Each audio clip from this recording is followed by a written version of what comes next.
Okay, move on to morning sickness. Here we go. Okay, I have 5 children. Every female in my family suffers from morning sickness. This is a very important topic to me. Over the years, even before I started doing all this nutrition research, I would sit there at 10 o'clock at night, feeling horrible, researching if there was anything new on morning sickness and how I could not feel so miserable. Next slide.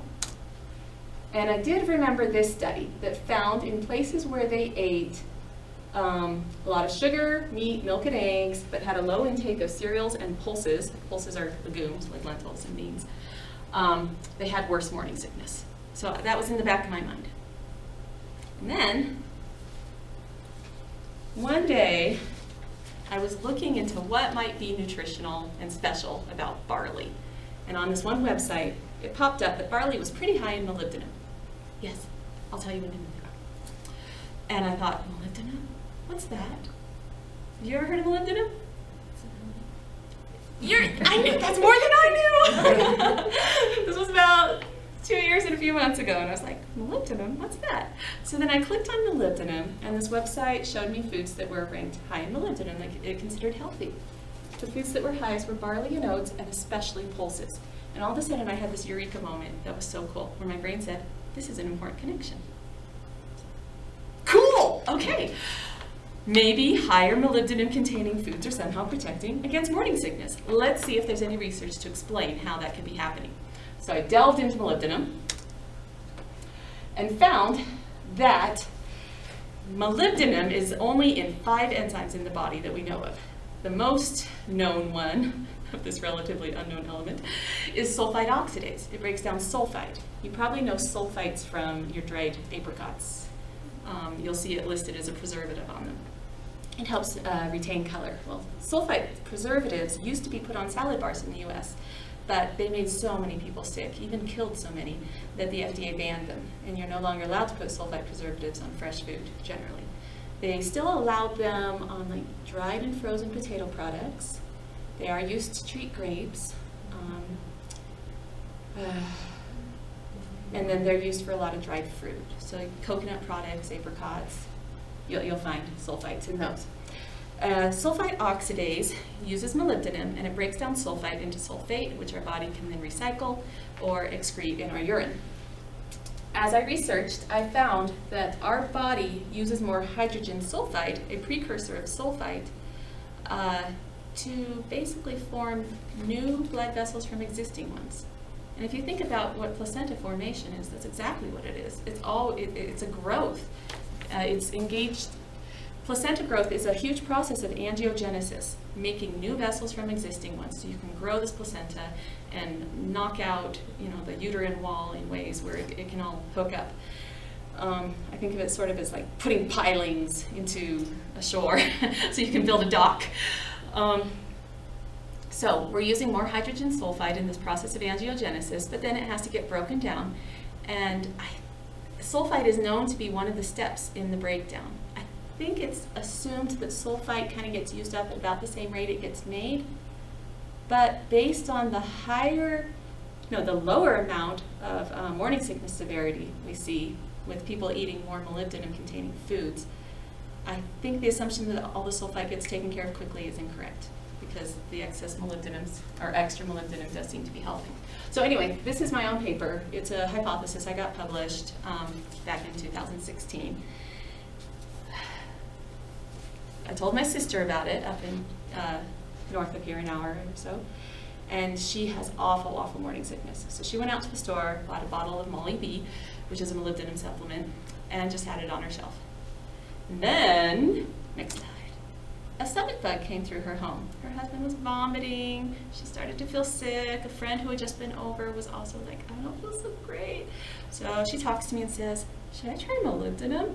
Because I've been saying, I wonder if this will help with other nausea. What if it'll help with chemotherapy or travel sickness, or who knows what it could help with besides, since it's been overlooked for morning sickness. And who wants to test anything during pregnancy anyway? Motion sickness, though, people are certainly willing to test something during that. So anyway, my sister pulled out her Molly B because I said, sure, why not try it? Can't hurt you. Molybdenum is an essential element. You die without it. There's even an RDA for it, even though almost no one knows its name. She took the molybdenum. She never threw up. She just went to sleep, woke up, and was like, cool, maybe I didn't have the virus after all. Ate some granola, and her intestines let her know, we're dealing with a virus down here. She didn't throw up. The nausea went away. Same thing happened for her friend. Next one. We are up to around 90 people or so who have said that molybdenum supplements do this for them.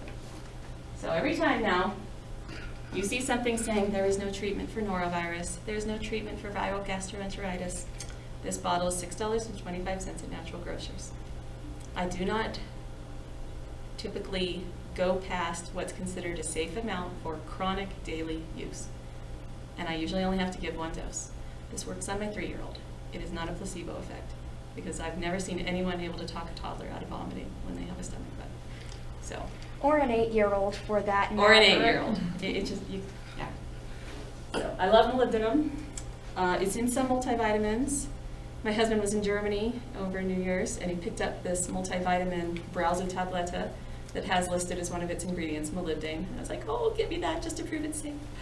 But we only need tiny amounts. The RDA is set at about 45 micrograms a day. And what I typically give my almost adult-sized teenager is like around 1,000 micrograms if a stomach bug comes through. So as soon as the cramping starts, give them molybdenum. An hour later, they're all good. And then I tell them to wash their hands because now they're shedding the virus. It's changed my life. I have 5 children. All right, so that's one of the main reasons I'm doing this presentation is because I really want the word to get out. Next one. So hydrogen sulfide, our little precursor of sulfite. It is involved in other things. Hydrogen sulfide.